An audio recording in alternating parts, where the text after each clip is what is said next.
자, 우리가 이제 공부할 거는 3장 능력 발전 이론 할 거예요. 능력 발전 이론. 자, 우리가 인력을 임용하고 나서 분류 배치했어. 그러면은 그 사람이 바로 일을 할 수 있다 없다? 없어요. 뭐가 있어야 돼? 뭘 해야 돼? 능력이 발전이 돼야겠죠?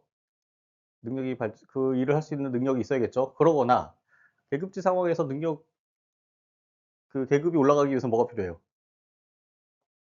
능력의 변화가 있어야겠죠. 능력이 발전해야겠죠. 그래야지 계급이 올라가겠죠. 자, 그런 맥락으로 능력 발전을 이해하시면 돼요. 자, 능력 발전 이론은 크게 교육훈련 이론, 경력개발 이론, 그다음 평가 이론 이 세 가지로 구분돼요. 자, 교육훈련, 경력개발, 평가 이론. 자, 여기서는 이제 시험제 출제가 많이 되는 것은 교육훈련하고 평가 이론. 됐죠? 평가 이론. 그 다음에 교육훈련 이론. 이 두 가지가 들어간다. 시험제 출제가 된다라고 보면 돼요. 자, 그럼 여기서 의문을 가져야 될 게 뭐냐면 평가 이론이 왜 능력 발전에 들어가느냐를 이해를 해야 돼요. 우리가 시험을 보죠. 시험 본다는 얘기는 능력을 발전시켜 주기 위해서 시험을 보는 거야. 우리가 만약에 시험을 본다 그러면 어떻게 돼요, 여러분들? 시험 공부를 해야 안 해요? 저 시험 공부를 하죠. 그 과정에서 뭐가 발생해? 능력 발전이 발생하게 되는 거예요. 알았죠? 그래서 평가라고 하는 것 자체도 능력 발전의 하나의 수단, 방법이다. 라고 보셔야 돼요. 알겠죠? 그래서 시험 문제, 그러니까 행정을 공부하면서, 앞으로 공부하면서, 평가가 나오면, 평가도 능력 발전의 수단이다, 방법이다, 일환이다. 이렇게 보시면 됩니다. 자, 그러면 먼저 공부해야 될 게 이제 교육훈련부터 볼게요. 자, 교육훈련에는 이론이 세 가지 이론이 있어요. 강의식 교육이론, 참여 토론식 교육이론, 체험식 교육이론. 이 세 가지가 있어요. 자, 이거는 뭐 크게 어려운 내용이 아니에요. 자, 그래서 이런 것들이 있다. 그다음에 이것들이 어떤 차이를 갖고 있다만 여러분들이 감각적으로 알고 있으면 됩니다. 자, 먼저 강의식 교육부터 볼게요. 강의식 교육 이론은 자, 어떻게 교육 훈련을 할 수 있을까라고 했을 때 이렇게 답을 해요. 자, 강사가 피후훈련자를 대상으로 일방적으로 전달하는 방법을 통해서 교육 훈련할 수 있다. 일방적 전달. 강사가 훈련자를 대상을 하고 일방적으로 전달하는 방법을 통해서 교육 훈련할 수 있다. 라는 거예요. 이게 일반적으로 우리가 알고 있는 강의를 통해서 교육 훈련이 된다. 라고 하는 거예요. 자, 이렇게 하게 될 경우에 장점이 뭐가 있을까요? 자, 신규 채용자에 대해서 효과적이다. 라고 그래요. 신규 채용자에 대해서. 자, 신규 채용자가 갖고 있는 게 어떤 특징일까요? 신규 채용자가. 신규 채용자는 많이 알고 있을까? 정보나 지식이나 많이 있을까? 없을까요? 없겠죠? 자, 그런 사람한테 대규모, 대량으로 정보 지식이 전달돼야 돼요. 알았죠? 근데 강의 같은 경우는, 강의 방식 같은 경우는 대규모로 지식 전달이 가능해요. 왜 그럴까요? 강의는 왜 대규모 전달이 가능할까요? 자, 신규 채용자는 대규모 지식이 필요해요. 아무것도 없잖아. 기본 지식이 없으니까 많이 전달해줘야 돼. 근데 왜 강의는 전달이 많이 할 수 있을까요? 왜 그러냐면 강사만 떠들기 때문에. 강사만 떠들기 때문에 정보의 전달량이 많아져요. 이해되죠? 그렇게 보시면 돼요. 어렵지 않아요. 자, 그 다음에 다수를 대상으로 경제적으로 생각합니다. 이건 마이크만 있으면 되겠죠? 강의실과 마이크만 있으면 뭐 얼마든지. 자, 마이크의 성능과 강의실의 크기만 확보해내면 얼마든지 많은 숫자를 한꺼번에 교육을 시킬 수 있어요. 그러면은, 자, 강사료하고 마이크 비용하면은 돈이 많이 들어요, 안 들어요? 안 들어요. 그게 경제적이다라고 합니다. 자, 그 다음에 유연성으로 교육 수요에 대한 대응성이 가능하다. 이러는 거예요. 왜 유연성이 높을까요? 이 방식으로 하면. 강사만 바꾸면 돼요. 내용이 바뀌면 강사만 바꾸면 돼. 그럼 유연할 수 있죠. 강사 바꾸면 쉽잖아. 맞죠? 만약에 어떤 A라고 하는 분야에 교육이 필요하면 A로 바꾸고 B 필요하면 B 바꾸고 이렇게 해서 바꿀 수 있어요. 그래서 얼마든지 유연하게 할 수 있다라는 게 장점이다라고 보시면 돼요. 그래서 여기서 가장 중요한 거는 요 세 번째야. 유연성으로 교육 수에 대한 대응성을 높인다. 이게 가장 핵심이에요. 아, 우리가 일본 강의식 교육하면 유연성이 없다라고 생각하는데 실제로 강의식 교육은 유연성이 있는 교육 방식이다. 라고 볼 수 있습니다. 자, 단점은 어떤 거냐면 주입식으로 막 강사가 일방적으로 하죠. 주입이라기보다는 일방적으로 해요. 자, 그러면은 교육 받는 사람들은 어떻게 돼요? 흥미가 감소해서 어떻게 될까요? 흥미가 감소하면은 효과성이 낮을 거다라고 하는 단점이 있어요. 여기까지가 단점이에요. 자, 한계점. 이 교육 방식의 한계점이 뭐냐면 일단 유능한 강사를 찾기가 힘들어요, 실제로. 현실 세계에서. 각 분야에 유능한 강사가 있겠지만은 내가 필요로 하는 강사가 찾기가 힘들어. 알았죠? 다 무능하다는 뜻이 아니고 내가 필요로 하는 분야의 강사를 찾기 힘들다. 그거가 다 한계점이고. 자, 그다음에 강의와 실무가 괴리돼요. 강의라고 하는 것 자체는 일반적인 내용을 가르치기 때문에 가르치고 실무라고 하는 거는 특수하죠. 자, 그렇기 때문에 괴리가 발생해요. 그다음에 그렇죠. 자, 여기까지 해서 강의식 교육의 이론이 강의식 교육 이론까지 한 거예요. 어렵지 않죠? 자, 두 번째 이론은 참여 토론식이에요. 교육 훈련을 어떻게 할 거냐라고 했을 때, 자, 피교육자 간 상호관계를 통해서 교육 훈련할 수 있다라는 거예요. 이거는 핵심이 뭐야? 자, 참여 토론식이라고 하는 것 자체는 피교육자 간 상호관계를 통해서 교육 훈련할 수 있다. 이게 핵심이야. 자, 피교육자는 누가 피교육자야? 여러분들 같은 사람들이 이제 이걸 만약에 교육이라고 한다고 그러면 여러분들 강사와 피교육자의 관계가 아니라 같이 교육받는 사람들끼리 관계를 통해서 교육 훈련을 할 수 있다라고 주장하는 이론이 바로 참여 토론식 교육 훈련 이론이다라고 보면 됩니다. 어렵지 않죠? 근데 이제 중요한 건 여기서 이제 어떤 세부적인 내용들이 중요해요. 이거 여기 이런 방식에 여러 가지 방식들이 있어요. 자, 첫 번째는 이제 회의식 방식이 있고, 자, 두 번째가 이제 여기서부터 중요해요. 역할 연기라는 게 있어요. 역할 연기. 자, 다수 청중 앞에서 실제 행동으로 연기를 하고 청중이 논평하는 방식을 통해서 하는 것을 역할 연기라고 하고, 이것도 일종의 참여 토론식 교육 방식이다라고 하게 돼요.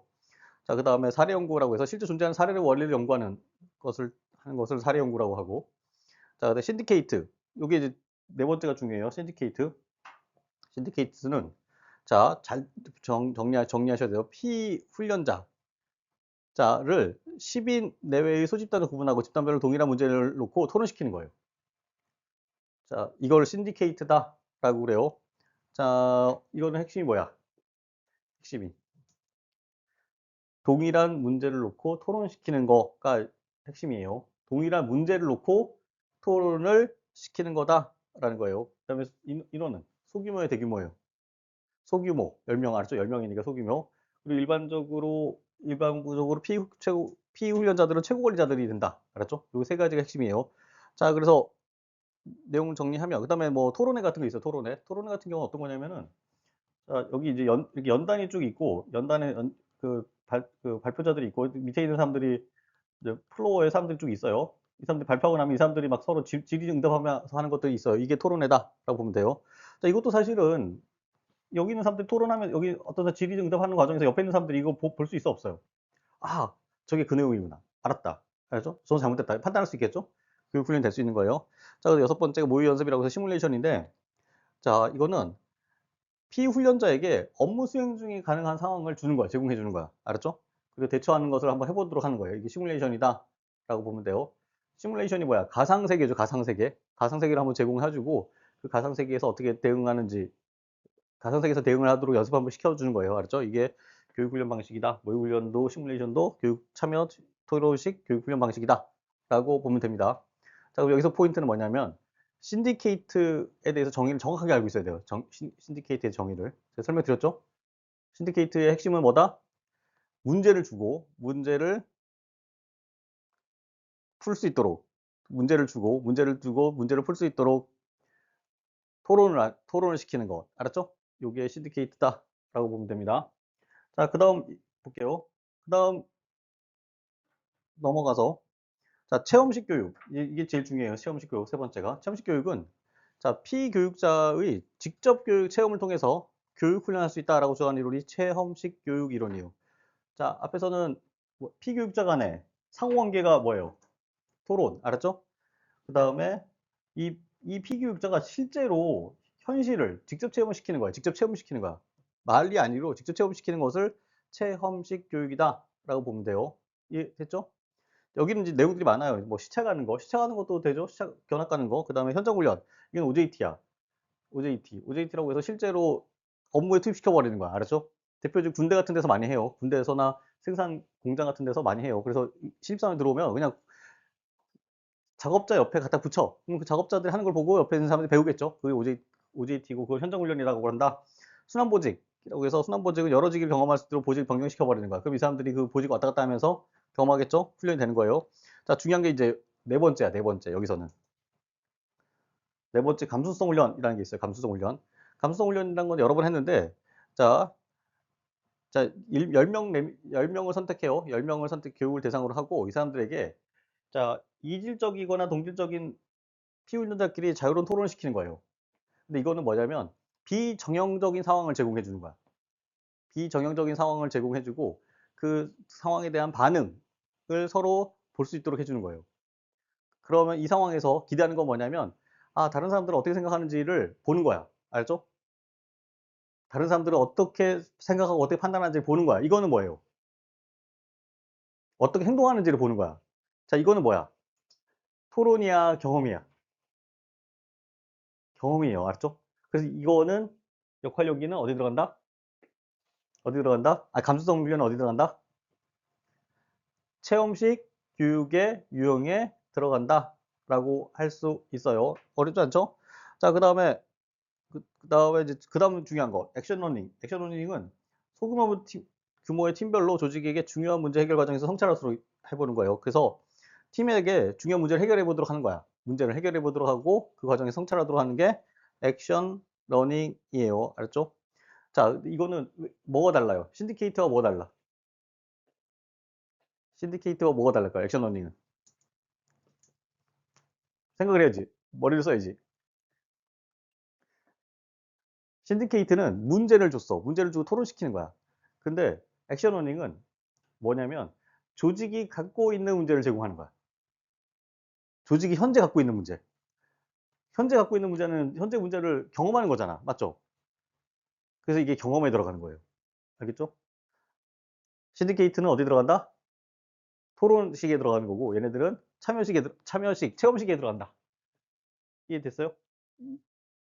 이해됐어? 안 됐어? 됐죠? 자, 이거 나중에 제가 뚜렷하게 기억 안 해도 돼. 뚜렷하게 기억 안 해도 되는데, 요런 맥락에서 집 덕후나만 알고 있으면 나중에 시험 문제 풀거나 아니면 다시 공부할 때 다 생각이 나요. 알았죠? 됐죠? 요런 식으로 찝었다는 것만 여러분들 머릿속에 기억하고 계시면 돼요. 자, 여기까지 해서 체험식 교육이다. 라고 보면 돼요. 체험식 교육의 대표적인 건 뭐가 있다? 시험에 출제될 만한 거는 뭐가 있다? 지금 방금 설명드렸죠? 감수성 훈련과 액션 러닝이 있다. 라는 거예요. 근데 여기서 이제 생각해 볼 수 있는 게 액션이라고 하는 것 자체는 실제와 관련이 있는 거죠. 액션은. 이거 조직에 지금 현재 갖고 있는 현재 현안이라고 하는 개념과 연결시킬 수 있어요. 액션이라는 말만 보면. 자, 넘어갈게요. 여기까지 해서 세 가지 교육 훈련 방식이 있다라는 거예요. 첫 번째 뭐? 첫 번째 뭐? 강의식, 토론식, 그 다음에 마지막으로 체험식. 체험이라고 하는 것 자체는 현실 세계를 접하게 해주는 거예요. 현실 세계를. 이해됐죠? 현실 세계를 접해주게 하는 거다라고 여러분들 머릿속에 정리하면 되고, 그 다음에 체험식은, 토론식은 각각의 의견을 들을 수 있도록 해주는 거예요. 현실과 의견 달라요. 이해됐죠? 그렇게 구분해서 보시면 됩니다. 자, 여기까지 해서 교육훈련 방식이에요. 자, 그 다음에 이제 능력 발전 중에 중요한 게 경력 개발이라는 게 있어요. 경력 개발. 경력 개발이라는 이론이 있어요. 이 경력 개발 이론은 매우 그냥 알고만 있으면 돼요. 알고만 있으면. 근데 중요하기도 해요. 사실 시험 봤을 때, 시험 볼 때 중요해요. 자, 간단하지만 중요한 내용이다 하고 경력 개발 이론을 보시면 돼요. 경력 개발 이론은 자, 어떻게 경력 개발할 수 있느냐라는 거예요. 경력 개발을 어떻게 할 수 있느냐라고 하는 질문 답을 하고 있는 이론이다라고 보시면 돼요. 자, 이거는 자, 조직의 구성원과 조직이 장기적 관점에서 자, 경력의 공동 설계를 통해서 경력 개발할 수 있다라는 거예요. 다시 어떻게 한다? 어떻게 경력을 개발할 수 있다? 한 구성원의 캐리어를 경력을 어떻게 개발할 수 있다라고 했을 때 공동 설계를 해서 경력 개발할 수 있다라는 거예요. 자, 그럼 이거 어떻게 과정을 통해서 진행되는지 볼게요. 자, 먼저 직무를 다 설계를 해. 직무를 전문 분야를 분류를 하고 하는 거 작업을 해요. 자, 일반적으로 이거는 어떻게 한다고 그랬죠, 저번에? 직무 설계 같은 건 어떻게 한다고 그랬지, 저희가? 요 관련된 내용은 어디 나왔어요? 기억이 안 나지? 직위분류제 할 때 나왔어요. 직위분류제. 직위분류제 할 때 직무를 다 정리한다고 그랬죠? 자, 그러면서 그걸 기초로 해서 직무를 설계하게 되는 거예요. 자, 그럼 경력 설계를 하는 거야. 자, 전문 분야들을 다 직무를 설계해서 전문 분야들 다 내용을 정리를 해놔요. 쫙 해놓고. 자, 이 경력, 이 직무들을, 이 직무들이 존재하는데, 이 직무들을 구성원이 어떻게 이동할 거냐, 이 직무들을 어떻게 경험할 거냐를 설계를 하는 거예요.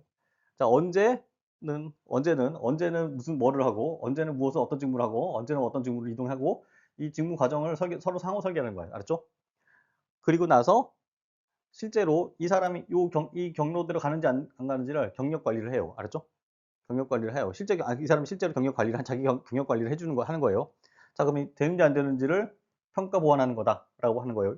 자, 이 사람 여기 있어요. 근데 이 사람이 여기 못 갔어요. 결과적으로는. 그럼 왜 못 갔을까를 따져보는 거야. 알았죠? 그럼 거기 보완할 사람은 보완하고 도와줄 사람은 도와주고 하는 과정을 통해서 이 사람이 여기서 넘어가고 이렇게 넘어가서 이렇게 공무원 생활을 할 수 있도록 하는 것을 경력 개발 프로그램이다라고 해요. 자, 이렇게 하면 동기부여가 될까 안 될까요? 조직 근무하면서 동기부여가 되겠죠. 충분히. 됐죠? 그렇게 보시면 됩니다. 자, 근데 이게 사례가 뭐가 있냐면 우리나라에서 1905년에 노무현 대통령 때 최초 도입됐어요. 알았죠? 그래서 경력 개발 프로그램이 지금 현재 운영 중에 있다. 보면 됩니다. 2005년에. 자, 한계점이 뭐가 있냐면, 자, 경력 개발에 대한 이해가 일단 부족해요. 우리나라 사람들이. 알았죠? 이 경력 개발이라고 하는 것 자체가, 자기가 경력을 어떻게 개발하는 거에 대해서 이해가 부족해서 보통 비현실적인 경로를 설정해요. 비현실적인 경로. 알았죠? 자, 그 다음에, 자, 두 번째가 더 중요한 한계점이에요. 자, 특정 경로에 지원자가 과밀해져. 자, 만약에 이 경로가 어떤 사람이 선택했다면 다른 사람들도 이 경로 선택할까 안 할까요? 그럼 다 여기 몰리는 거야. 알았죠? 그럼 이게 현실에 가능해 안 가능해? 다 여기 몰려 있으면 안 되죠. 그래서 특정 경로에 지원자가 과밀돼 있고 여기까지 괜찮아요. 그런데 조직에서는 누가 우리 직무로 오겠다고 했을 때 각 부서별로 그 직무에 대해서 선호하는 사람이 있을까 없을까요? 오겠다고 설계는 했어. 근데 그걸 받아줄까 안 받아주는 사람은 정해져 있을까 안 정해져 있을까요? 정해져 있어요. 그럼 그걸 못 받아주는 거야. 경력 관리가 돼요 안 돼요? 안 되게 돼요. 알았죠? 요 세 가지 한계점 때문에 이게 잘 작동하지 않는다라고 보면 됩니다. 자, 우리 경력이라고 하는 것 자체는 현실적인 경로를 세워야겠죠? 이게 실현 가능한 경로를 세워야 되는데 일반적으로 우리가 실현 가능하지 않은 경로를 세운다라고 하는 첫 번째 한계점이 있다라는 것까지 보시면 됩니다. 이게 뭐다? 경력 개발 프로그램이에요. 이해됐죠? 이해됐죠? 자, 경력 개발 프로그램의 핵심 단어는 뭐예요? 경로의 공동 설계. 알았죠? 누구와 누구 사이에? 구성원과 조직 사이에. 알겠죠? 여러분도 나중에 하게 되면 어떻게 이게 설계하게 되는데 저는요. 어, 복지 분야에서 쭉 올라가고 싶어요. 그래서 복지 분야 여기에다가 나갔다가 다시 들어와서 이거 했다가 이렇게 해서 하고 싶어요라고 설계를 딱 하나 해놓는 거야. 자, 그럼 그 사람은 그 경로를 가기 위해서 노력할까 안 할까요? 자, 그 경로대로 돼서 제가 과장까지 할 거예요. 라고 목표를 세웠어요. 그럼 그 사람은 그거에 따라서 노력할까 안 할까요? 그 경로를 따라갈 수 있도록 노력할까 안 할까요? 노력하게 되는 거예요. 됐죠? 그 방식이다. 라고 보면 됩니다. 자, 그 다음에 이제 우리가 여기서 본격적으로 봐야 될 게 평가이론이에요. 평가이론. 평가이론은 좀 복잡하고 좀 어려운 부분이 있어요. 근데 여러분들 핵심만 이해하면 돼. 핵심만. 기본형만 이해하면 문제 푸는 데는 전혀 지장이 없어요. 자, 평가 이론에는 세 가지 이론이 있어요. 평가 방법 이론과 평가자 이론, 그다음에 평가 오류 이론. 이 세 가지 이론이 있어요. 자, 이 평가 방법 이론은 이 평가 오류 이론과 관련이 있어요. 나중 되면. 그래서 1차적으로는 평가 방법 이론을 공부하고 나서 나중에 평가 이론, 오류 이론 따로 공부할 거예요. 여기도 여기도 일반적으로 시험 문제 출제가 여기서 일반적으로 주로 출제가 많이 된다라고 기억을 하고 계시면 됩니다. 자, 능력 발전 이론에서는 주로 시험 출제되는 부분은 평가 이론이다라고 보면 돼요. 시험 문제 넣기 딱 좋게 돼 있어요. 알았죠? 구조적으로. 자, 먼저 볼게요. 자, 첫 번째 이론. 자, 어떻게 평가를 할 수 있을까라고 하는 질문에 대해서 첫 번째 이론은 뭐냐면 도표식 평정척도법이에요. 도표식 평정척도법. 도표식 평정척도법은 어떻게 하는 거냐면 평가 요소를 나열하고 읽어드릴게요. 일단 내용적으로 기본 내용은 자, 평정 요소를 나열하고 평정 요소별로 등급을 부여하는 방법을 통해서 평가할 수 있다라는 거예요. 자, 평정 요소라고 하는 것 자체는 이 표를 보시면 돼요. 표. 자, 요게 뭐예요? 요게 평정 요소야. 평정 요소를 나열하고 평정 요소별로 등급을 줘. 등급을 매겨놓고 됐죠? 이 등급을 평가자, 그러니까 평가받는 사람한테 부여하는 방식이 도표식 평정 척도법이에요. 됐죠? 그래서 자, 이 안에 매우수 A, B, C, D, E라고 하는 사람들 4명이 있다고 할게요. 5명 있다고 할게요, 조직 내에. 그래서 이 A, B, C한테는 매우수를 주고 D한테는 우수 점수를, 오수를 주는 거예요. 알았죠? 이렇게 해서 평가하는 방법이 도표식 평정 척도법이다 라고 보면 됩니다. 일반적으로 이제 실적, 수행 실력, 주의 수행 능력, 직무 태도 이런 것들이 평정 요소에 해당돼요. 실적을 내느냐, 그다음에 수행 능력을 갖고 있느냐, 그다음에 직무 태도가 어떠냐, 이 세 가지가 이런 것들을 일반적으로 평가를 한다라고 보면 됩니다. 어렵지 않죠? 자, 만약에 이렇게 평가하게 되면 첫 번째, 평가의 효율성을 제고할 수 있다라고 그래요. 평가 효율성이라고 하는 것 자체는 어떤 개념이냐면 우리가 이제 이런 방식으로 평가를 하게 되면은 많은 사람의 평가를 빨리 할 수 없어요. 빨리 할 수 있어요. 알았죠? 평가가 빨리 끝나. 됐죠? 자, 자, 우리가 왜 그러냐면 직무수행 실적이라고 하는 것 자체는 추상적이지 않아요. 추상적이야, 추상적. 알았죠? 주관적이야, 주관적. 주관적으로 막 평가를 하기 때문에 따질 게 있어, 없어요? 주관적이기 때문에 따질 게 있어, 없어? 아, 너 그냥, 오케이. 이렇게, 넌 이거, 이렇게 평가자가 막 다 할 수 있는 거야. 알았죠? 그럼 빨리 끝나. 알았죠? 그럼 평가라고 하는 것 자체를 놓고만 볼 때 일이 빨리 끝나니까 효율성이 있는 거 없는 거예요. 효율성이 있다라는 거예요. 자, 그 다음에 두 번째 장점. 평가의 통계화가 가능하다라는 거예요. 자, 이렇게 만약에 평가를 하게 되면은 우리가 자, 직무 수행 실적에 관련돼서 사람들이 몇 점을 받았는지, 몇 명이 거기 들어가 있는지, 총 몇 점을 받았는지, 평균 점이 몇 점인지 이거 따질 수 있어 없어요? 전체가 몇 점이고 직무 수행 실적에서 몇 점 받았고 직무 태도에서 몇 점 받았고 이거 다 따질 수 있어 없어요? 따질 수 있죠. 왜냐면 여기에 뭐가 붙어 있어서 그래요. 각 등급별로. 점수가 붙여 있기 때문에 평가의 통계화가 가능하다라고 해요. 자, 그 다음에 이 세 번째 자료는 상벌을 위한 자료를 제공한다라는 거예요. 상벌. 상벌이라고 하는 것 자체는 자, 등수가 있어야 상벌을 매길 수 있어요. 등수가. 맞죠? 등수가 없으면 상벌을 매길 수 있다 없다? 없어요. 근데 이렇게 하면 등수를 매길 수 있어 없어요? 각 개인별로. 있죠. 왜냐면 개인별로 뭐가 날아가. 뭐가 붙어 있어. 저렇게 평가하면. 점수가 붙게 돼요. 알았죠? 자, 그러면 상벌까지도 할 수 있다라고 하는 장점이 있어요. 통계화도 가능하고 상벌도 가능하다라고 보면 됩니다. 자, 우리나라 같은 경우는 5급 이하 공무평가에 이 방법들이 사용되고 있어요. 그럼 여러분들이 공무원이 되면 어떤 방식으로 평가를 받겠어요? 어떤 방식으로? 도표식 평정 척도법으로 여러분들이 평가를 받게 됩니다. 알겠죠? 됐죠? 자, 근데 재밌는 게 뭐냐면 한계점이 있어요. 한계점. 자, 첫 번째가 평정 요소에 주관적 선택이 가능해요. 요거 있죠, 요거. 이게 평정 요소인데 이 평정 요소를 주관적으로 선택하게 돼요. 주관적으로. 그럴 가능성이 있겠죠? 자, 그 다음에 연세와 집중화, 관대화의 오류가 발생해요. 연세와 집중화, 관대화의 오류가 발생한다. 저건 뒤에 나와요.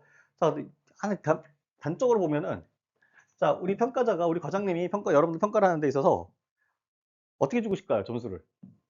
이쪽으로 주고 싶을까요? 저쪽으로 주고 싶을까? 이쪽으로 주고 싶어. 왜 그럴까요? 만약에 내가 과장인데 저쪽으로 주고 싶으면 조직 구성원들이 나한테 인사할까 안 할까요? 안 해. 인간적으로. 알았죠? 그래서 점점 이쪽으로 주고 싶어. 그러면 다 점수를 이쪽으로 주면 평가 의미가 있어 없어요? 다 점수가 같아. 그럼 뭐가 안 돼? 상벌을 위한 점수가 분포가 발생 안 해요. 알았죠? 이해됐죠? 자, 이런 것들의 오류가 발생할 가능성이 있는 게 바로 도표식 평정 척도법이다 라고 보면 됩니다.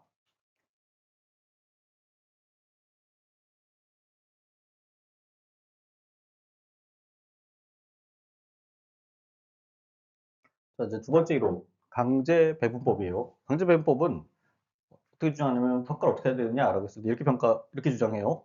자, 평정 요소를 나열하고 평정 요소별로 사전에 정해진 비율에 따라 등급을 부여하는 방법을 통해서 평가할 수 있다. 말이 어려운데 어떻게 하냐면 자, 요게 지금 평정 요소예요. 평정 요소. 아까 평정 요소 이거 똑같죠? 자, 이건 등급이야. 여기 요 직무 수행 실적을 몇 개 등급으로 평가할 건지를 정해요, 일단. 자, 아까 똑같아요. 매우 우수, 우수, 보통, 미흡, 매우 미흡 이렇게 정해요. 자, 그런데 여기에 뭘 주냐면 비율을 주는 거야. 20%는 가 20%만 매우 우수를 줄 수 있도록 이게 비율을 주는 것을 강제 배분법이라고 그래요. 자, 만약에 5명인데 20%라고 그러면 이 자리에 몇 명이 들어올 수 있어요? 한 명이 들어갈 수 있게 되는 거 알죠? 여기 한 명이. 자, 이렇게 되면 어떻게 돼요? 점수 분포가 넓어지겠죠? 점수 분포가 넓어지면 아까 도표식 평등척도법에서 어려웠던 게 뭐예요? 평가가 어려워질 수도 있다고 그랬죠? 평가가 실제로. 그런데 이렇게 하면은 평가가 정확하게 이루어질 수 있어요.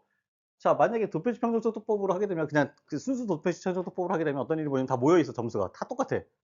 그럼 상고를 할 수 있어, 없어? 그거 갖고. 그 점수 갖고.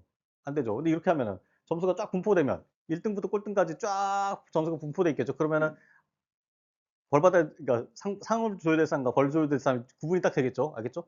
자, 그런 장점이 있다라고 보면 됩니다. 자, 여기까지 해서 이게 강제 배분법이다라고 보면 돼요. 그래서 강제 배분법은 실제로 독립적인 평가 방법이라고 이론이라고 보기보다는 도표식 평등척도법을 보완하기 위한 방법이다라고 머릿속에 기억하고 있으면 돼요. 맥락상. 자, 이제부터 재밌어져요. 자, 세 번째는 뭐냐면 세 번째 이론은 강제 선택법이에요. 강제 선택법. 강제 선택법은 자, 평정자에게 잘 들으셔야 돼요. 평정자에게 분리 유리를 알 수 없는 유리 분리를 알 수 없는 항목 가운데 자, 평정자에게 가장 부합하는 항목을 무조건 선택하도록 하는 방식이 강제 선택법이에요. 자, 이거는 여러분들 개념적으로 어려워요, 사실은.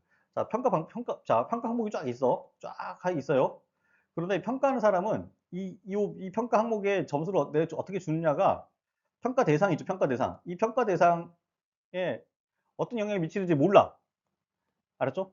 이렇게 설계를 하는 거야. 그러니까 뭐 아주 설명 자체가 교묘하게 돼 있겠죠? 아주 중의적이거나, 알았죠? 이렇게 교묘하게 돼 있겠죠? 실제로는. 자, 그러면 그리고 나서 이 사람한테 이 사람이 평가자예요. 이 평가자가 무조건 하나를 고르도록 하는 거야. 무조건 이 평가를 하도록 하는 거예요. 이게 강제 선택법 방식이다라고 보면 돼요. 됐죠?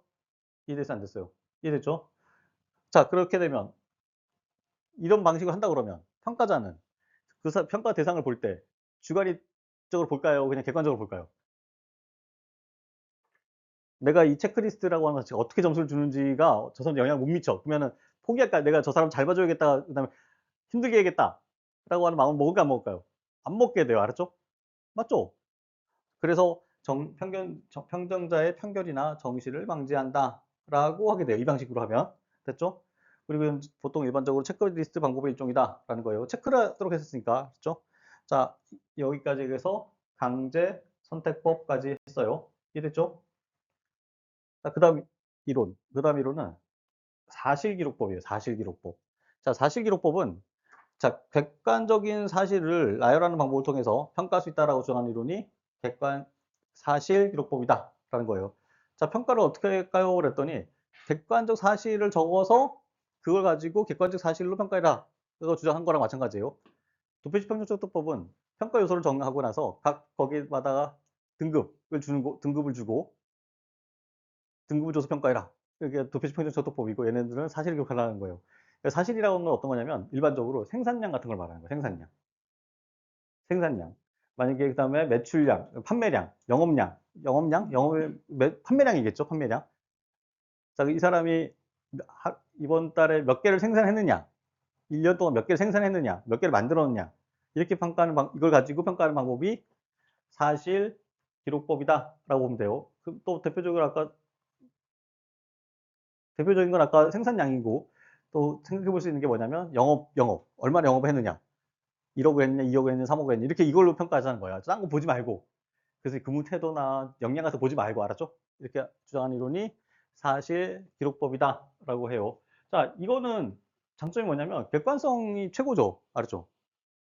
자, 한 개와 두 개 사이에는 한 개라고 하는 거는 누구에게도 한 개고, 맞죠? 아니, 물론 뭐 한 개 아니라고 주장할 말 없지만 일반적으로 누구에게나 한 개잖아. 두 개는 누구에게나 두 개잖아. 맞죠? 자, 그러니까 객관적이죠.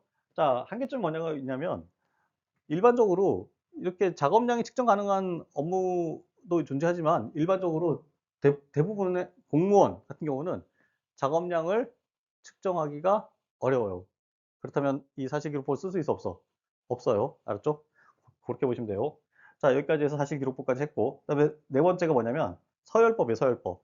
자, 서열법이라고 하는 것 자체는 좀 재밌는 방법이에요. 자, 피평가자들의 상대적 우열을 통해서 평가할 수 있다라고 정한 이론이 서열법이야. 이게 어떤 거냐면, 자, 우리가 이제 아주 단순한 예예요. 우리 평가될 사람이 우리 과장님 밑에 20명 있다고 해볼게요. 20명, 아니, 10명 있다고, 과장님 밑에 10명 있다고 해볼게요. 10명. 자, 그러면 이 짝을 지어요. 이렇게. 대충, 이렇게 짝을 지어요. 자, 그래서 이 두 사람하고 평가를, 두 개를 평가를 해. 얘가 다. 그럼 얘 올려. 자, 그럼 C 올려. 이렇게 쭉쭉 올려요. 또 이렇게 비교해두기 위해서, 이렇게 비교해. 이렇게 비교해. 자, 그러면 최종적으로 순위가 결정돼야, 10명에 대한 순위가 결정돼, 안 돼? 이런 방식으로 하게 되면. 결정돼요. 알았죠? 자, 그래서 1등부터 2등까지는 승진. 밑으로는 알았죠? 이런 방식이 서열법이다라고 보면 됩니다. 이해됐어, 안 됐어요? 됐죠? 이해됐죠? 자, 여기 이제 방법이 여러 가지가 있는데, 쌍쌍비교법과 대인비교법이 두 가지 방법이 있어요. 쌍쌍비교법과 대인비교법이 있어요. 자, 쌍쌍비교법이라는 건 제가 말씀드린 요 방식, 아까. 두 명씩 짝을 지어가지고 쌍쌍으로 비교해보는 방식이 쌍쌍비교법이고, 또 하나 방식이 뭐냐면, 자, 전체 조직 구성원들 중에 한 명을 뽑아. 한 명을. 한 명을 뽑아요. 한 명을 1차적으로 먼저 뽑아. 이게 증거인물이라고 그래. 표준 증거인물이라고 그래요. 이 사람을 해서, 이 사람을 기준으로 해서, 각각 요 사람들의 순위를 정하는 거예요. 이 사람보다 밑에 있다. 알았죠? 이 사람보다 위에 있다. 이렇게 판단하는 거예요. 이 사람의 거리를 가지고 순위를 딱딱 정하는 거예요. 그럼 이 순위가 딱 만들어지겠죠. 서열이 만들어지겠죠. 이것을 서열법이다. 라고 해요. 이것도 서열법에 들어가요. 기준 사람을 하나 뽑아. 그 다음에 이 사람을 기준으로 놓고 위에 있다, 저 밑에 있다. 그다음에 그 사람과의 차이가 보이겠죠? 더 밑에 있다. 그럼 그 사람들 쭉쭉 1부터부터 쭉 서열이 딱 만들어지는 거야. 알았죠? 이것도 서열법이다라고 보면 돼요. 자, 예전에 어떤 게 있었냐면, 이거 저도 이제 들은 책에서 본 내용인데 어떤 거냐면, 어떤 사람이 새로 입사를 했어요. 입사했어요. 이 사람한테 급여를 얼마 줘야 될지 모르겠다라고 이제 회의가 나온 거야. 이 사람한테 급여를 얼마 줘야 될지 모르겠다. 그럼 이 사람은 이 아이디어를 어떤 사람이 냈냐면, 이 사람, 여러분들 조직들 구성원들 다 데리고, 조직 구성원들 있죠? 구성원들을 다 정리를 하고 그 사람들 급여를 다 정리하라고 했죠. 이 사람이 이 전체 쪽에 어디 들어가느냐, 이 사람보다 위에 들어가냐 밑에 들어가냐에 따라서 위치를 정하면 그 사람의 급여가 정해질 수 있다라고 하는 아이디어를 냈다는 거야. 이것도 일종의 뭐예요? 서열법이지. 맞죠? 머릿속에 들어가지 지금. 들어갔어. 알았죠? 자, 서열법이에요. 어렵지 않아요. 자, 그 다음에 이제 목표관리제 평정법. 여기서부터 좀 어려워요. 목표관리제 평정법이라고 하는 게 있는데, 얘들은 상급자, 하급자 사이에 협의로 정해진 목표 달성 정도를 그러니까 달성 정도의 측정을 통해서 평가할 수 있다라는 거예요. 자, 그러면 상급자하고 하급자하고 목표를 정해. 자, 매출 10억 내겠습니다. 제가 내년에 10억 하겠습니다라고 목표를 정했어요. 다 했는데 11억이 나왔어. 그럼 점수를 얼마 준다든지, 알았죠? 이런 방식이 목표 관리제 평정법이다라고 해요. 자, 그 다음에 체크리스트법. 이게 아까 나왔던 거죠. 앞에. 체크리스트법은 어떻게 주장하는 거냐면, 어떻게 평가를 하자고 주장하는 거냐면, 평가 기준은 표준 행동 목록을 만들어요. 표준 행동 목록을 만들어. 자, 평가에 대해서는 표준 행동 목록을 쭉 리스트를 만들어요. 자, 그래서 가부를 판단해. 가부. 가와 부를 쫙 판단을 해요. 자, 이걸 가지고 평가하는 방법이 체크리스트 법이다 라는 거예요. 표준 행동. 그 사람이 조직 구성원으로서 해야 될 표준 행동을 정하고 그거에 대한 가부를 판단하는 거야. 알았죠? 했다 안 했다. 했다 안 했다로 판단하는 거야. 했다 안 했다. 알았죠? 쭉 해서 쭉 판단하는 방법을 체크리스트 방법이다 라고 해요. 자, 근데 이게 이제 시간 단축이 될까 안 될까요? 이렇게 하면. 시간 단축이 될까 안 될까요? 시간 단축이 됩니다. 왜 그러냐면 왜 시간 단축이 돼? 체크리스트 법은. 생각을 해봐야 돼. 가부로 판단하잖아. 맞다 아니다 하면 판단해. 성실하다? 아니다. 주관적이긴 하지만 성실하다 안 하다 판단되잖아. 맞죠? 쭉쭉쭉쭉 판단해. 알았죠? 자, 두 번째는 뭐냐면 두 번째 장점은 뭐냐면 가중치를 계량화가 돼. 자, 각 항목별로 점수를 붙여 놓는다. 가중치를 붙여달라는 건 점수를 붙여 버리는 거야. 알았죠? 자, 여기에 가를 받으면 5점, 3점, 2점, 1점 이렇게 해서 쭉 하면은 점수가 딱 나중에 가만 모으면 뭐가 돼? 점수가 되죠. 근데 점수를 매길 때 차등을 주는 거야, 점수를. 그게 가중치야. 알았죠? 자, 이렇게 하면은 계량화도 가능하다, 점수화도 가능하다라고 주장하는 이론이 바로 체크리스트법이다라고 해요. 자, 단점 같은 경우는 체크리스트 항목이 많으면 시간과 정신 자원이 소요돼서 효율성 감소한다라는 거예요. 여러분들 만약에 설문조사 같은 거 해보죠. 설문조사 만약에 문항 많으면 안 되지. 힘들죠. 알았죠? 힘들어요. 딱 제한적이어야 돼. 자, 여기까지 해서 단점이다라고 보면 되고, 한계점이 있어, 한계점. 이 체크리스트 보면 한계점이 뭐가 있냐면, 이 체크리스트를 만들기가 쉽지 않아요. 실제로 현실 세계에서. 알겠죠? 그래서 평가에 적절한 체크리스트가 부족하다라고 하는 게 한계점이다라고 보시면 돼요. 자, 마지막, 여덟 번째. 중요 사건 기록법이요. 자, 중요 사건 기록법. 자, 머릿속에, 이런 것도 있다라고 다 머릿속에 기억하시면 돼요. 이 파트는. 이렇게 지나가면 돼. 문제 푸는 전혀 지장 없어요. 자, 중요 사건 기록법은 평정자에 의해 중요 사건을 누적적으로 기록하는 방법을 통해 평정자에 대한 중요 사건을 누적적으로 기록하는 방법을 통해서 평가할 수 있다라고 주장하는 이론이 중요 사건 기록법이에요. 자, 이건 어떻게 하는 방법이냐면 1년 동안 그 사람이 사건들 중에 중요한 사건들만 기록해 놓는 거야. 자, 프로젝트를 성공시켰다. 1월에 성공시켰다. 2월 달에 뭐 병원에 갔다. 병원에 가서 일주일 동안 뭐 출근하지 않았다. 3월 달에 뭐 했다. 중요 사건만 적는 거예요. 알았죠? 자, 그리고 그것을 모아. 알았죠? 쫙 모으면은 12개월 동안 있었던 일이 다 정리되겠죠? 되겠죠? 요거 갖고 평가하는 거야. 요게 중요 사건 기록법이에요. 이해됐어요? 안 됐어요? 이해됐죠? 자, 근데 이게 효과가 될까? 이걸 평가될까? 안 될까요? 평가가 돼요. 만약에 이걸 들고 있잖아. 평가자가 이걸 들고 있어. 근데 하급자가 왔어. 둘이 얘기하는 거야. 둘이 얘기해요. 야, 너 이렇게 해가지고 이거 안 되겠다. 야, 너 이거 C밖에 못 받겠다. 돼야 안 돼요? 돼요. 알았죠? 근데 여기 대해서 평가받는 사람들이 덤빌 수 있을까 없을까요? 예? 덤빌 수 있을까 없을까? 못 덤벼요. 왜냐면 거기 안에 증거가 다 있잖아. 맞죠? 증거가 다 있어요. 기록이 다 있으니까. 만약에 이 기록이 없으면 어떨까요? 어딘가 다 있겠지, 사실은. 어딘가에 조직 내에 기록들이 다 있겠지. 그 사람의 행동과 관련된 거. 다 기록들이 있겠죠. 근데 모여져 있지 않잖아. 언제 그거 모으고 있어. 근데 중요사건 기록법을 하게 되면 다 모여 있겠죠. 그러면 그거 갖고 평가가 돼요. 알겠죠? 나 이번에 일 좀 잘한 것 같은데요. 라고 하는데 딱 보고, 너 사고 몇 번 쳤어. 안 돼. 이렇게 할 수 있어? 없어요? 이게 중요사건 기록 방법의 방식이다. 라고 보면 돼요. 자, 이거의 이제 장점 같은 경우는 막바지 효과를 감소시키고 사실에 대한 기록으로 객관성 확보할 수 있고, 객관성 확보할 수 있죠. 사실 기록한 거니까. 그다음에 피평정자와 의사소통이 제고된다라는 거예요. 의사소통이라기보다는 겁박이 가능한 거지, 겁박. 이걸 갖고 그 사람을 평가에 대한 결과를 수긍시키게 되는 거예요. 알았죠?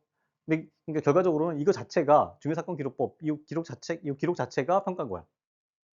알았죠? 이걸 갖고 그 사람을 그러니까 최종적으로 평가를 하게 되고 수긍시키는 거기 때문에 이 자체가 평가다라고 보면 됩니다. 자, 근데 한계점이 뭐가 있냐면 이렇게 하게 되면 너무 이례적인 게 적힐 가능성이 높아요. 이 사람이 평생 한 번 안 하는 행동이 기록될 가능성이 있어. 그러면 그 사람은 뭐라고 할까요? 평소에 거의 안 해. 알았죠? 근데 한 번 기록됐어. 그러면 그 사람은 억울해, 안 억울해? 억울해. 알았죠? 그런 한계점이 있다라고 보면 됩니다. 중요사건 기록법인데 실제로는 이례적 사건이 기록될 가능성이 있다라고 하는 한계점이 있다라고 보면 돼요. 자, 여기까지 할게요. 일단 됐죠?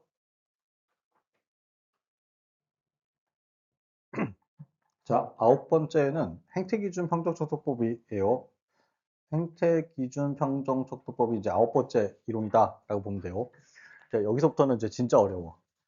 이거를 시험 문제는 요 두 개, 아홉 번째와 열 번째가 시험 문제 주로 출제돼요. 도필평정도법은 이미 안다라고 보고 변별을 가리려면 여기서 이제 변별을 가리기 위해서 여기서 시험 출제가 된다. 변별력을 높이기 위해서 여기서 출제된다라고 보면 됩니다. 자, 행태기준 평등척도법은 자, 어떻게 주장을 하냐면 어떻게 평가할 수 있냐라고 했을 때 직무와 관련된 과업 분야에서 자, 이상적인 행태부터 바람직하지 못한 행태까지 내용을 정리를 하고 거기에 등급을 부여한다. 그리고 그 등급을 피평정자에게 주는 방식을 통해서 평가할 수 있다라고 주장하는 이론이 행태기준 평정 척도법이다라고 보면 돼요. 자, 그럼 내용 정리할게요. 자, 그럼 이 표를 보면 표를 이제 생각해내면 돼. 어떤 거냐면 요거 여기 있죠. 여기 먼저 행동부터 볼게요. 자, 자문을 받아 스스로 문제의 해결책을 찾아낸다. 이거 바람직해요, 바람직하지 않아, 조직에서. 아주 바람직하죠. 자, 그 다음에 1등급에 보면은 이제 책임을 전가한다. 이렇게 돼 있죠. 책임을 전가. 이거 바람직하지, 바람직하지 않아. 이게 가장 바람직하고, 바람직하지 않죠. 조직 내에서. 그럼 이렇게 행동을 정리하고, 여기 각 등급을 부여를 하고, 등급을 주고, 이 등급을 어디다 준다?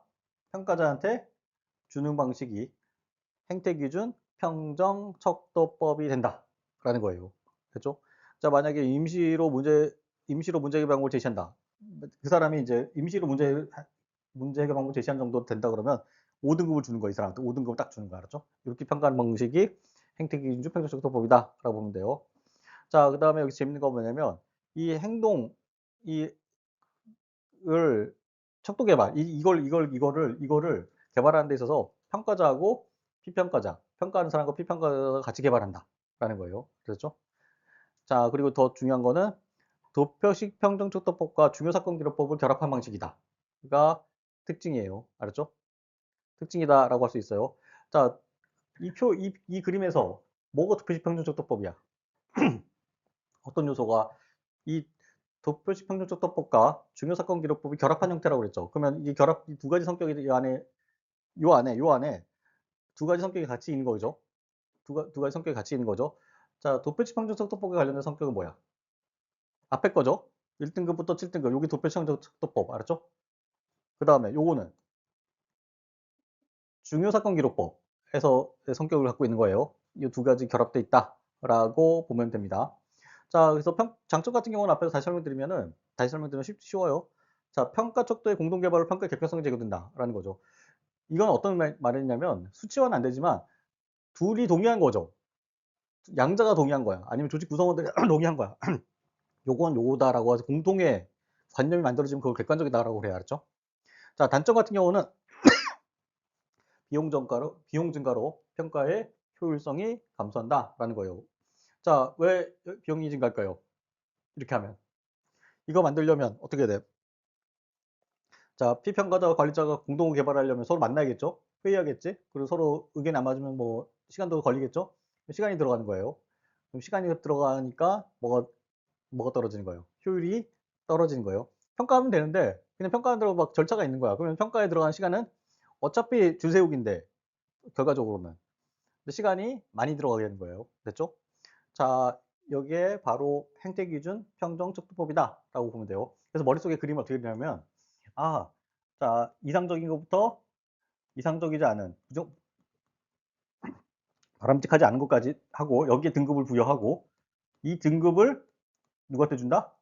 평가자한테 주는 방식이다 라고 머릿속에 딱 심플하게 기억하고 계시면 돼요. 그 다음에 이거는 무엇과 무엇을 결합한 거다?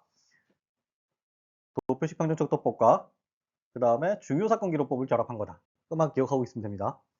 어렵지 않죠? 자, 그 다음에 이제 마지막 10번 이론이에요. 10번째 이론이에요. 행태관찰 평정척도법이에요. 행태관찰 평정척도법이에요.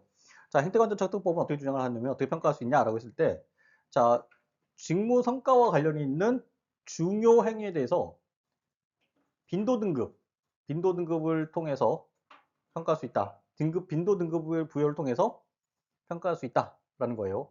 자, 그럼 이제 그림으로 그리면 이런 거예요.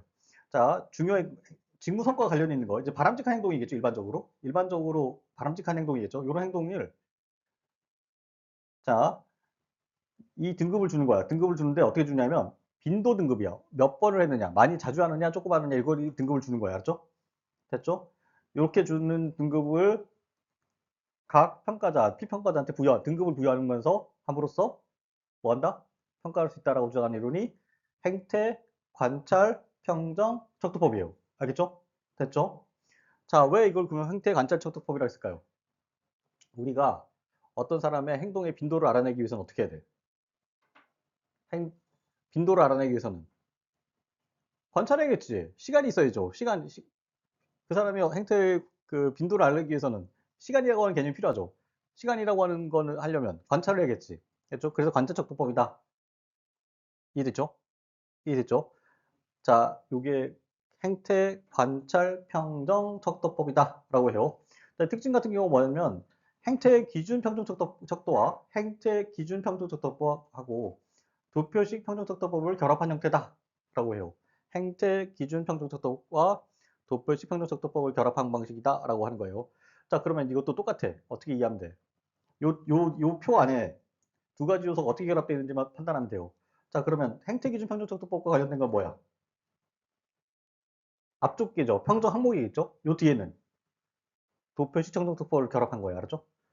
두 개가 마지막 9번, 10번 다 기본적으로는 도표 시청정특보법 등급을 준다는 거예요. 등급을 준다는 측면에서 도표 시청정특보법. 그다음 앞에 쪽은 하나는 중요사건 기록법과 하나는 행태기준 평정적법법 이게 결합돼 있다라고 보면 됩니다. 이해됐죠? 자, 그러면 이거는 이 평정 항목 요 앞에 부분은 뭐가 행태기준 평정 척도를 참고한 거냐라고 했을 때 요 두 개의 내용은 뭐예요? 뭐예요? 이상적인 거. 알았죠? 자, 그러면 앞에서 행태 기준 평정 척도법에 보면은 등급이 높은 거는 뭐였어요? 이상적인 행동이었잖아. 맞죠? 그것만 갖고 온 거야. 그것만. 알았죠? 그것만 갖고 와서 여기다 넣은 거야. 이해했죠? 이렇게 평가하는 방법이 행태 관찰 평정 척도법이다 라고 보시면 됩니다. 자, 장점 같은 경우는 등급 부여로 평정의 주관성이 임시적인 감소한다라는 거예요. 근데 그냥 등급 부여는 일반적인 도표식 평정척도법에서 등급 부여는 주관적이지 않아. 주관적이지 않아. 주관적일 수 있는데 행태 관찰 평정척도법에서의 등급 부여는 그나마 주관성이 감소돼요. 왜 그러냐면 뭐예요? 무슨 등급이기 때문에 그래. 무슨 등급이기 때문에 그래요. 빈도 등급이라고 그래. 빈도는 숫자야. 셀 수 있어. 그렇죠? 자, 만약에 어떤 사람한테 1등급을 주고 어떤 사람한테 자, 빈도가 3번밖에 안 했고 10번 했는데 5등급 주고 이게 되게 가능해 안 가능해? 불가능해. 알았죠? 맞죠? 그럼 이거는 이렇게 빈도 등급이기 때문에 맞죠? 주관성과 임의성이 감소하게 된다라고 할 수 있게 되는 거예요. 맞아, 안 맞아? 이해돼야 안 돼? 이해됐지? 그러면 얼굴이 표정을 좀 바꿔요. 이해됐으면. 알았죠? 자, 그 다음에 행동이 가지는 복잡성을 평가에 반영할 수 있다라는 거예요. 우리가 행동이라고 하는 것 자체는 되게 미묘하잖아. 맞죠? 진짜, 진짜, 이게 어떻게 보느냐에 따라 달라지잖아. 근데 그것을 반영할 수 있어. 왜 그러냐면 평정 항목을 어떻게 바꿀 수 있어요? 이 상황에 맞게 바꿀 수 있어서 복잡성을 반영할 수 있어요. 내용을 바꾸면 행태가 가지는 복잡성을 평가할 수 있어요. 됐죠? 자, 어떤 사람은 이런 거 있어.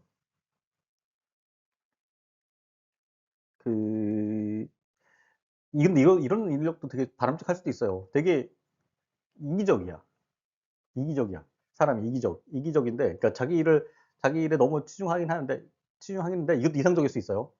자, 다른 사람이 조직이 갖고 있는 결정적인 문제에 있어서는, 그죠? 뭐 기여를 한다든지 이런 것들. 이게 복잡하잖아. 맞죠?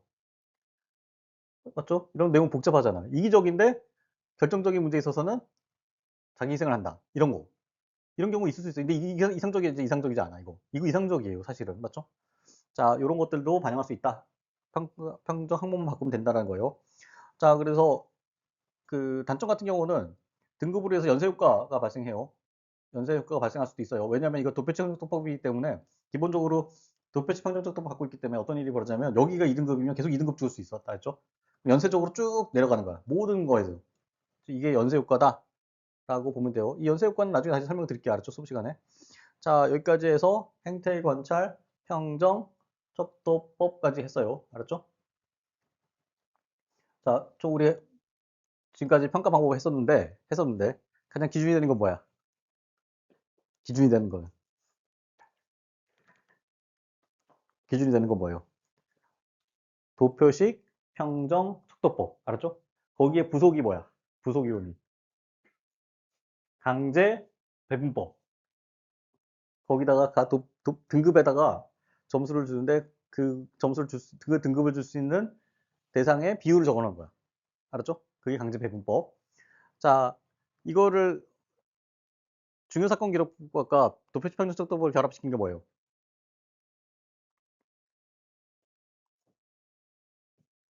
그렇죠. 행태 기준. 됐어요. 자, 행태 기준하고 도표식 평등 속도법을 결합시킨 건 행태 관찰. 알았죠? 행태 관찰. 이렇게 보면 돼요. 머릿속에 이것만 머릿속에 있으면 끝나는 거야. 머릿 끝나는 거예요.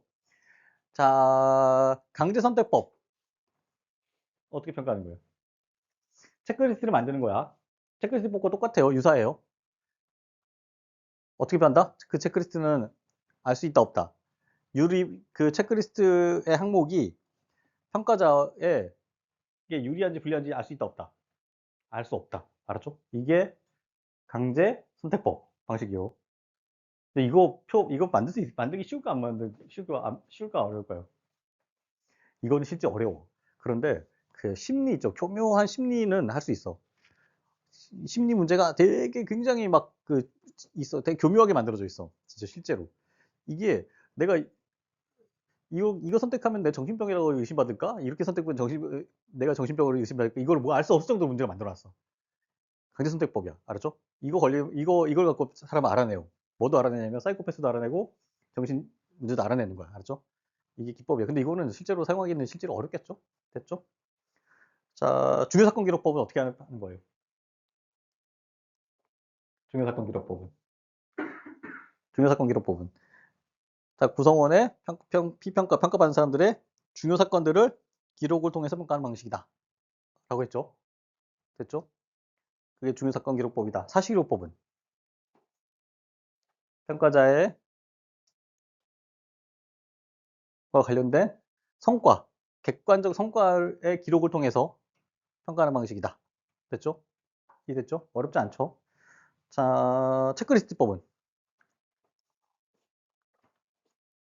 행동의 가부, 가부, 가와 부만 따지는 거야. 가부만 따져. 행동을 했냐 안 했냐, 뭐 했냐 안 했냐만 따져서 평가하는 방식이 체크리스트법이다. 라고 해요. 알았죠? 자, 이상적인 행동과 관련된 이론은 뭐예요? 이상적인 행동의 빈도로 평가하는 건 뭐야? 네? 행태, 관찰. 알았죠? 그렇게만 머릿속에 기억하고 계시면 돼요. 여기까지 해서 평가, 방법, 이론까지 했어요. 자, 그러면 넘어갑니다. 자, 평가 이론에서 두 번째 이론이 평가자 이론이에요. 누가 평가할 거냐? 알죠? 평가 방법은 정해졌고, 평가를 누가 할 거냐? 에 관련된 이론이다라고 보면 돼요. 자, 일반적으로 평가는 누가 해요? 일반적으로 평가는 상급자, 알죠? 인사권자가 평가를 해요. 인사권을 갖고 있는 사람이. 그래서 여러분들 같은 경우는 여러분들 과장님이 평가할 거예요. 여러분들 공무원이 되시면 과장님이 여러분들 평가할 거다라고 보면 되고. 자, 평가자 이론에서 첫 번째 이론은 우리 공부해야 될 이론은 하나예요. 다면평가법, 평정법이에요. 다면평정법. 여러분들 이것만 기억을 하고 계시면 돼요. 자, 다면평정법은 자, 누가 평가할 수 있느냐라고 했을 때 감독자, 하급자, 동료, 민원인이 평가할 수 있다라고 주장하는 이론이 다면평정법이다라고 보면 돼요. 자, 감독자, 하급자, 동료, 민원인이 평가할 수 있다라고 주장하는 이론이 다면평정법이에요. 앞에서 일반적으로 평가 누가 했다고 그랬죠? 앞에서 제가 상급자가 한다고 그랬죠? 근데 하급자도 자기 평가하고 동료들도 평가하고 알았죠? 민원인도 자기 평가하고 감독자도 평가하고 이렇게 하는 방식이다라고 보면 돼요. 자, 이렇게 평가를 하게 되면 장점이 뭐가 있냐면 이렇게 평가한다고 해서 장점이 뭐가 있냐면 평가의 객관성을 확보할 수 있다라는 거예요. 자, 어떤 사람이 한 명이 평가하면 주관적이 될 수 있지만 여러 명이 평가하면 객관적이 될 수 있는 거겠죠? 됐죠? 자, 그 다음에 원활한 인간관계 형성 및 커뮤니케이션이 강화될 거다. 팀워크가 강화될 거다라는 거예요. 자, 다면 평가하는 상황에서 혼자 이렇게 조직 내에 있을 수 있을까 없을까요? 없겠죠? 왜냐면 내가 가만히 있으면 옆에 있는 사람이 평가 좋게 해주겠어, 안 해주겠어? 협조 안 하고 가만히 앉아 있으면 안 해주겠죠. 그러니까 사람들 끌어내겠지. 아주 그런 효과가 있다라고 보면 되고, 역량 및 생산성이 강화될 수 있다라는 거예요. 이거 왜 그럴까요?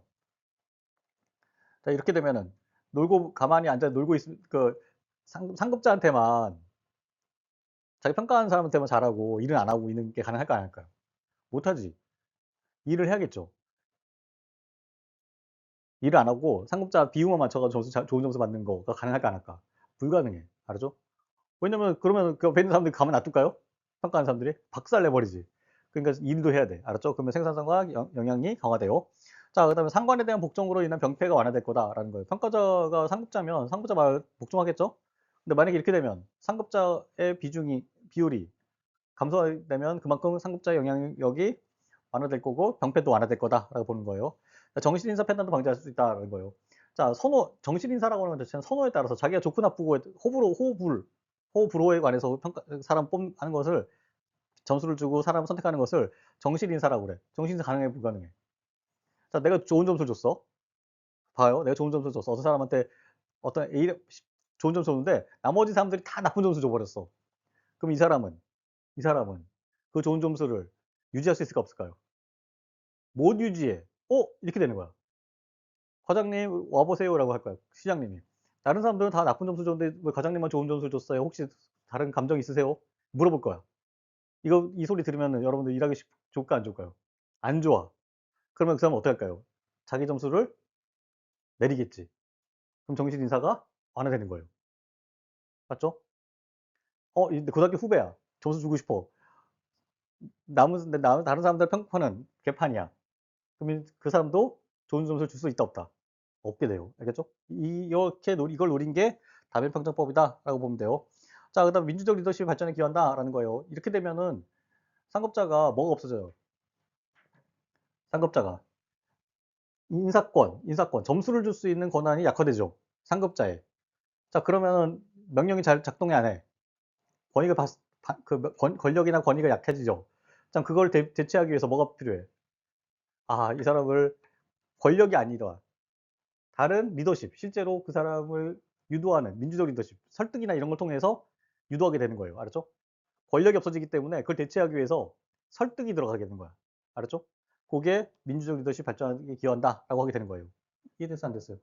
이해돼, 안 돼? 표정. 그게 뭐야? 못 알아보고 표정하면은 내가 힘들지. 이해되죠? 되죠? 어렵지 않죠? 자, 단점 같은 경우인데 인기 영합이 발생해. 인기 영합이 발생해. 만약에 이거 거의 이거 뭐 인기 투표잖아. 맞죠? 됐죠? 그다음에 하급자에 대한 인식으로 추진력이 약화돼. 하급자 눈치 볼까 안 볼까요? 눈치 보죠? 왜냐면 내 평가를 누가 해? 밑에 애들이 하니까. 밑에 애들한테 뭔가 추진하려는데 뭔가 추진할 때 여러분들이 동조할까 안 할까요? 안 해. 뭐 추진할 때 다 자기 일이야. 안 해. 알았죠? 좀 나쁜 점 줘. 그러면 이 사람은 할 수 있을까 없을까? 못 해. 알았죠? 자, 그다음에 부서 통합 시에 대규모 부서가 출신이 유리하다. 당연한 거죠. 나는 10명짜리 부서 출신이고 A는 10명. 어떤 사람은 3명 출신이야. 둘이 합쳤어. 13명 됐어. 볼게요. 그러면 같이 기존에 있던 사람들은 자기들끼리 좋은 점수 줄까 안 줄까요? 좋은 점수 줘버리겠지. 10명이 좋은 점수 주는 거랑 3명이 좋은 점수 주는 거랑 뭐가 나? 대규모 부서에 있던 출신이 낫겠죠? 이게 맞는 거 안 맞는 거 근데 안 맞는 거잖아. 맞죠? 자, 그다음 모략 및 평가에서 담합 발생할 수 있다라는 거예요. 자, 어떻게 돼요? 자, 자기들끼리 모여가지고 서로 담합하는 거 알았죠? 정실도 문제지만 담합도 발생할 수 있어요. 알았죠? 그러니까 정신인사, 자기가 호불호에 따라서 주관적으로 임의로 점수 주는 방식. 알았죠? 이 정실이라면 자, 자기들끼리 모여서 점수를 임의적으로 조작하는 방식. 다수가. 이게 모략 및 평가 담합이야. 알았죠? 이거 발생할 수 있어 없어요? 발생할 수 있죠? 제한 요소가 없잖아. 그걸 제한하는 요소들이 없죠. 자, 그래서 모략 및 평가의 담합 발생 가능성이 있다라고 보면 돼요. 자, 다변평정법은 우리나라에 도입했다 안 했다? 우리나라에 도입했다라는 거예요. 자, 도입했어요. 그래서 상급 또는 우리나라 단편까지 보면은 상급 또는 상위 공무원, 하급 또는 하위 공무원, 그다음 민원인 이 사람들이 자기를 평가할 수 있도록 해놨어요. 상급 또는 상위 공무원, 하급 또는 하위 공무원들이 우리 평가할 수 있고 민원인도 평가할 수 있도록 해놨어요. 자, 그다음에 평가자의 익명성. 그러니까 평가는 누구인지 알지. 왜냐면 누가 다 자기 주변에 사람 평가했으니까. 근데 익명성이라고 하는 거는 어떤 점수를 줬는지 모르게 한다는 뜻이에요. 알았죠? 어떤 점수를 줬는지 모르게 하는 게 익명성이다. 라고 하고 유관자 실제로 이 사람의 능력을 알 수 있는 사람들로 한정했다라고 하는 제한적 요소가 있어요. 자, 근데 제일 중요한 건 요거야. 자, 역량 개발 및 교육 훈련에만 활용해요. 요걸 평가해가지고 역량 개발 및 교육 훈련에만 활용하고 승진 정보, 성과급 지급 등에는 참고 자료로 활용한다. 그렇죠? 실질적으로 인사평가를 하는 방식에 있어서는 참고 자료를 쓴다라고 보면 됩니다. 그래서 우리나라 단면평가는 참고 자료다, 본 자료다, 참고 자료다. 알았죠? 근데 실제로는 실제로 이렇게 이걸로 평가된 거 아니야? 라는 생각이 들긴 해요, 실제로는. 왜냐면 이렇게 하면 진짜 이렇게 만약에 평가를 하잖아요. 노는 사람 한 명도 없어져. 어? 자, 우리 주무관님 있어. 내 상급 주무관이 있어. 고참 주무관이 있어. 놀고 맨날 나한테 일만 시켜. 그럼 나는 어떻게 해? 단면평가할 때. 낮은 점수를 주고, 만약에 이게 승진에 반영된다. 그러면은 이 사람이 나한테 짬 때릴 수 있어, 없어? 짬 처리 못해야 해. 못해요. 알았죠? 자, 이렇게 되게 중요해요. 자, 그 다음에 그 평가 공개 및 이의 신청이라고 해서 평가를 해당 공무원에 공개를 해요. 사람들한테. 아, 니네들 사람들이 이렇게 평가했다라고 평가를 해주고 공개하고 평가에서 이의 신청 가능할 수 있도록 해놨어요. 알았죠? 어디 사용된다? 역량개발과 교육훈련에만 사용된다. 라고 보시면 됩니다. 이해됐죠? 이게 뭐다? 이게 다면 평정법이다. 라고 보면 됩니다.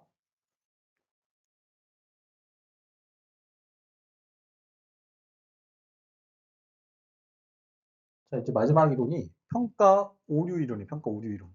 평가 오류 이론이에요. 자, 아까 평가 방법 있었죠. 우리가 신나게 했었죠. 그 평가 방법들이 갖고 있는 오류들이 있어.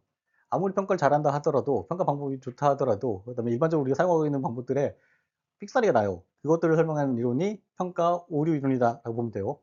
자, 평가 오류 이론과 평가 방법 이론은 시험 문제 출제가 많이 된다, 안 된다? 많이 된다. 알았죠? 알아된다. 그래서 두 개를 묶어가지고 머릿속에 또 기억하고 계시면 돼요. 앞에 설명 안 드렸던 부분까지 연결해서 설명드릴게요. 자, 평가 오류 이론은 되게 많아요, 내용이. 뭐 분포상 차고, 연쇄효과, 규칙적 오류, 총계적 오류, 시간적 오류, 뭐 유사성 효과 오차, 뭐 상동적 오차 뭐 많아요. 알았죠? 그래서 이걸 여러분들 나눠서 봐야 돼. 나눠서. 어떻게 나눠서 볼지를 제가 좀 설명을 드릴게요. 자, 먼저 순서대로 하면은 첫 번째가 분포상 착오라고 하는 오류가 발생한다는 거예요.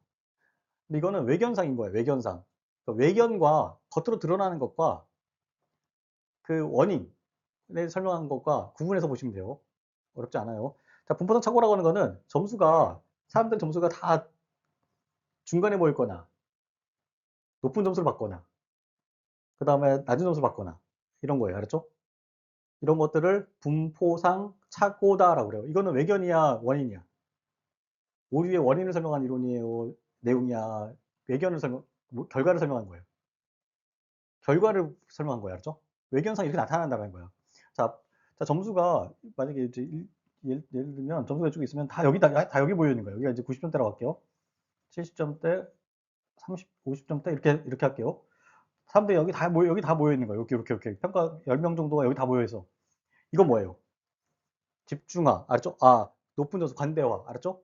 자, 만약에 중간 점수에 다 모여 있다. 사람들이 쫙 모여 있다. 이거는 집중화. 그 다음에 낮은 점수에 다 모여 있어. 이것을 모여 있으면은 엄격화라고 한다는 거 알았죠? 자, 그 다음에 두 번째. 연쇄 효과. 연쇄 효과예요. 이거는 행동이에요. 평가 과정상에서 행동으로 인한 평가자의 행동으로 인해서 발생하는 오류를 말해요. 연쇄 효과, 회의 효과라고 하는데 어떤 거냐면, 자, 특정 평정 요소의 판단을 다른 평정 요소도 동일하게 판단해 버리는 거야. 이런 경우 되게 많아요. 여러분들 설문조사 하면은 첫 번째 게 만족하잖아? 그럼 뒤로 가서도 다 만족 때리지. 맞죠? 요게 대표적인 연쇄 효과예요.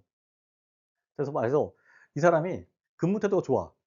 첫 번째가 근무 태도였어. 근데 근무 태도는 좋아. 그러면 그 사람이 일을 못해도 실적이 나빠도 좋다고 평가해 주는 방식 하는 게 연쇄 효과예요. 알았죠? 이거는 누구의 원인이 뭐야? 이거 어떤 걸 설명하는 거예요?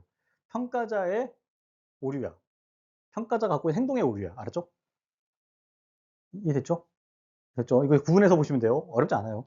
자, 그 다음에 규칙적 오류, 그 다음에 일관적 오류라고 해서 자, 평정도에 따라서 지속적으로 일정하게 관대와 엄격화가 나타나는 거예요. 평정도에 따라서 자, 지속적으로 일정하게 관대화, 엄격화가 나타나는 것을 규칙적 오류다라고 그래요. 계속 규칙적으로 관대화를 해, 관대하게 평가하는 거예요. 쭉쭉쭉 관대하게 평가하는 거예요. 이것을 규칙적 오류, 그다음에 일관적 오류다라고 해요. 이해됐죠? 자, 그다음에 이제 중요한 게 네 번째 거야. 총계적 오류예요. 총계적 오류. 총계적 오류라고 하는 것은 자, 일정하지 않은 평가 기준으로 불규칙한 관대화와 엄격화가 나타난 것을 총계적 오류예요. 라고 그래요. 어떨 때는 관대화, 어떨 때는 그냥 엄격화, 알았죠? 관대 엄격화, 관대 엄격화 이렇게 나타나는 거였죠? 이해됐어요? 자, 그러니까 이거는 일반적으로 사람 하나를 대상으로 어떤 사람한테는 관대화했다가 어떤 사람은 엄격화했다가 뭐 이런 경우도 있고 그걸 떠나서 사람을 떠나서 2026년에는 관대화로 다 하다가 7년에는 엄격으로 하고 알았죠? 근데 이게 현실에 가능해 안 가능해? 어떤 사람이 관대화에서 점수를 잘 받았다가 다 나빠질 수 있어? 현실에 가능해 불가능해? 이런 일이 벌어지는 것을 총계적 오류라고 불러요. 알았죠? 됐죠? 이해됐죠? 자, 그 다음에 이제 여기서부터 이제 그렇게 어렵지 않아요. 이게 요 다섯 가지, 하나, 1, 2, 3, 4까지, 요 다섯 가지가 아주 기본적인 오류 형태예요. 알았죠? 기본적인 형태의 오류다라고 보면 돼요. 이해됐어, 안 됐어요? 이해됐죠? 자, 그래서 여기서 보면은 분포상 차고, 그 다음에 규칙적 오류, 총계적 오류. 그 다음에 원인을 설명한 게 이제 연쇄 효과, 헤일로 효과다라고 보시면 돼요. 자, 다섯 번째 보면은 시간적 오류라는 게 있어요. 시간적 오류. 그래서 첫머리 효과와 막바지 효과라고 두 개로 구분되는데, 자, 기간 내에, 평가 기간 내에 초기 업적에 초점 맞춰서 평가를 해버리는 거야. 이것을 첫머리 효과라고 불러요. 알았죠? 그 다음에 또 막바지 효과. 최근 업적에 너무 집중해, 너무 점수를 많이 줘버리는 거야. 알았죠? 이것을 막바지 효과다라고 불러요. 됐죠? 자, 만약에 이런 경우 있죠. 우리가 이제 대표적인 게 뭐냐면, 우리가 드라마 같은 거 시상하잖아요, 연말에. 자, 시청률은 앞에 드라마가 1월달, 2월달, 3월달에 했던 게 30% 나왔다고 그러고, 그죠? 막바지에 25% 나왔어. 시청률이. 그러면은 상을 누구 줘야 돼? 실제로. 시청률이, 그러니까 1년 동안 드라마 거의 시청률로 이제 상을 주잖아? 근데 1월달에 했던 드라마가 30%가 나왔어. 대박 난 거지. 근데 12월달에 25%가 나왔어. 상을 누구 줘야 돼? 이런 상황. 1월달 거 줘야 되지. 근데 실제로 누구 줘? 12월달 거 줘. 알았죠? 이걸 뭐라 부른다? 막바지 효과. 알았죠? 시간적 오류다. 시간적 오류의 막바지 효과다. 라고 불러요. 이거 맞죠? 이런 일 많죠? 자, 이런 현상이 많아요. 자, 그러면 이 평가가 제대로 됐다고 할 수 있어? 없어? 없지. 실제로 전반기에 훌륭한 성과를 냈던 사람은 그러면 어떻게 돼? 성과를 인정 못 받는 상황이 벌어지는 거죠. 알았죠? 일종의 오류예요, 오류. 자, 유사성 오차. 여기서부터 이제 재밌어져요. 이거는 인간이 갖고 있는 원인을 설명하는 거야. 이런 오류가 왜 발생하는지를 설명하는 내용들이라고 보시면 돼요. 첫 번째가 유사성 오차라는 게 있어요. 유사성 오차. 자, 평정자의 특성과 유사한 피평정자에서 그러니까 자기하고 비슷한 사람한테 좋은 점수 줘버리는 거야. 알았죠? 자기와 비슷한 사람한테 좋은 점수를 주는 거야. 알았죠? 근데 자기하고 비슷하다고 해서 일을 잘했다고 볼 수 있어, 없어? 없죠? 그러니까 일을 못했어도 자기하고 비슷하면 좋은 점수 받아. 그럼 오류 아니야. 오류예요. 이것을 유사성 오차다라고 보면 돼요. 자, 그 다음에 상동적 오차. 이거는 평정자와 상관없이 평정자 갖고 있는 선입견 같은 거 있죠.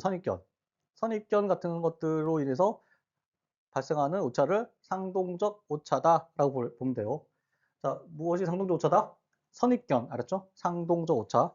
자, 논리적 오차라고 하는 것은 자, 논리적 관계가 있는 평정 요소에 대해서 동일한 평가를 해버리는 거야. 자, 태도하고,